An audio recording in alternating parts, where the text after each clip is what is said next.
In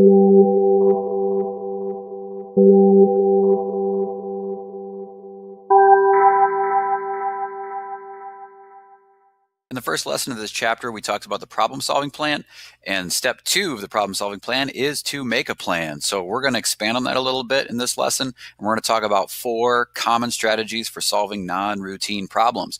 And one of those is to look for a pattern. In mathematics, we have all kinds of patterns. Math is basically patterns. So if we can find and extend a pattern or a rule to find a solution, then that would be a good strategy to use for solving a problem. The second strategy would be to guess, check, and revise. If we don't have a direct method to the answer, we can always use guess, check, and revise. So we want to make a reasonable guess, not just some random guess, but a reasonable, educated guess to what we think the solution could possibly be, and then check it. And if it doesn't work, we're going to revise it. Whether we have guessed too low or guessed too high, we're going to revise our guess and then try it again. And then we'll keep doing that process until we zero in on the correct answer. Again, this is not just random guessing, so make sure that you make that distinction. The third strategy would be to make a table. If there's a lot of combinations of things that we need to come up with or a lot of information we need to organize, creating a table would be a good way to organize that information. And then finally, we're going to talk about working backwards. Sometimes we're going to start with what we end with and work our way back to a possible solution. So we're going to look at a few different non-routine problems here and see if we can come up with solutions to them. Tamiko makes a necklace by stringing beads with the following colors: red, yellow, blue, and so on and so forth. If she continues in this way, what will be the color of the 50th bead? Now, we could extend this pattern all the way to 50 beads and just write all of them down, but we are mathematicians. There's a faster way to do this. Which of the 4 problem-solving strategies do you think would be best to use in this situation? So if you could pause the video and see if you can solve this problem, I'm going to solve it and see if you came up with the same answer. So pause it. All right, I'm going to solve this problem. I'm going to look for a pattern because there is a pattern here. So I'm going to use the strategy of look for a pattern. And we found it. Okay, it is red, yellow, blue, red, yellow, blue, and so on. So what I notice is that every multiple of 3 is going to be blue. Every multiple of 3 is going to be blue. So 3, 6, 9, 12, 15, 18, 21, and so on. So I can use that fact to get me close to the 50th bead. Unfortunately, the 50th bead is not a multiple of 3, but there are numbers that are close to 50 that are multiples of 3, namely 51. 51 is a multiple of 3. 51 equals 3 times 17. So 51 is a multiple of 3, so I know the 51st bead is going to be blue. So if I write my pattern down, red, yellow, blue, I know that the 51st bead is going to be blue. That tells me that the 50th bead is going to be yellow. Did you get yellow? Also, we could have used 48. That was the first multiple of 3 that was below 50. And I know the 48th bead would be blue as well. And then the next beads would be red and yellow.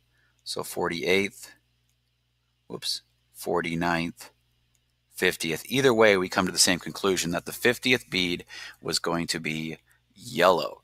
So we solved that problem because we found a pattern in the beads. Next, Colin sold student tickets and guest tickets to a school play. He sold a total of 154 tickets in all. He sold 8 more student tickets than guest tickets. How many of each type of ticket did he sell? So what strategy would you use to solve this problem? Go ahead and pause the video and solve this problem if you can, and then I'm going to go ahead and solve it. I'm going to use the guess and check strategy. There are direct ways to solve this, but you may not know how to solve this yet. So we're just going to go guess and check. And I'm going to use a fact that I know from the problem, the guest tickets plus the student tickets have to add up to 154 total tickets. And I also know that the student tickets are 8 more than the guest tickets. So I'm just going to take a guess, a reasonable guess at how many guest tickets were sold. I know it's going to be less than half of the tickets because more student tickets were sold than guest tickets. So I'm going to guess something just under half of 154. I'm going to guess 70 guest tickets. So that means that 78 student tickets were sold, and 70 plus 78 is 148, and that's too low. So I know more guest tickets were sold, so I'm going to just bump that up to 72.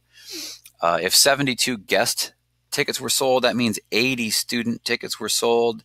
That gives me 152 tickets. We're getting closer. So I'm going to just go up by 1 ticket now. 73 guest tickets, that means 81 student tickets were sold, and there you have it. There's 154 total tickets. So there were 73 guest tickets and 81 student tickets sold using guess and check. So using a reasonable guess and then adjusting from there. The product of two whole numbers is 36. What are the possible values for the sum of the two numbers? So again, what strategy would you use to solve this problem? Go ahead and pause the video and try to solve it, and then I'm going to solve it right now. I'm going to make a table because there's a lot of combinations of numbers that multiply to give me 36. So I want to organize those in a nice organized way. And I'm going to call the two numbers x and y. And then I want to find out what their sum is. So that would be x plus y. So the product of these two numbers is 36. So I want to list all the numbers that multiply to give me 36. And I'm just going to start with the lowest number 1 and the highest number 36. 1 times 36 is 36. And their sum would be 37. 2 times 18 is 36. 2 plus 18 is 20. That's a possible sum. 3 times 12 is 36. 3 plus 12 is 15.